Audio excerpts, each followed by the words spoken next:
Hi guys! Ayun, grabe. Share ko lang sa inyo. Pansin nyo ba, masyadong light yung kilay ko ngayon. And ganito talaga yung gusto kong effect. Yung parang sakto lang na hindi siya sobrang matapang, hindi siya sobrang light. As in, saktong-sakto lang lalo na sa hair color ko. And nakakatuwa kasi kahapon, natanggap ko nga yung package from Sis Christine from Florida. Hi sis! Thank you sa mga gift mo sa akin. Sobrang bongga. Thanks! Ayan, share ko lang sa inyo kasi natuwa lang ako. So, hindi ko na ipapakita yung demo kung paano ko in-apply kasi nakapagkilay na ako, obvious naman. Pero, ayan, share ko lang sa inyo kung ano yung mga ginamit ko ngayon sa kilay ko. Ito.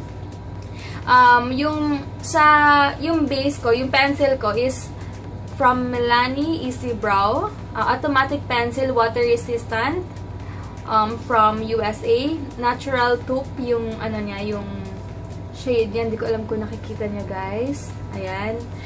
Pagka-apply ko lang nito, sobrang amazing. Sobrang na-amazed ako kasi una-una, easy nga. Sobrang easy niya i-apply. Tapos, ganito lang yung color niya.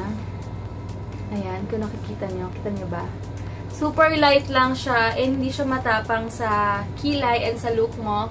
Tapos, trinay ko na rin tong mascara brow. Tinted brow mascara from NYX. Binigay niya rin sa akin to, padala niya.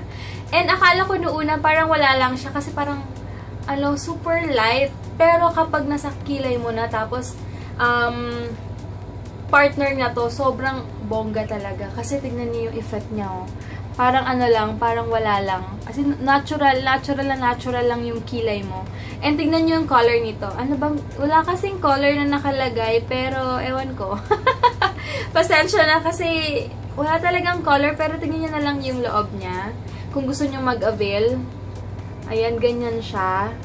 Sobrang parang wala lang, no? Pero pag nilagay mo sa kilay mo ng ganyan, super magla-light talaga yung kilay mo.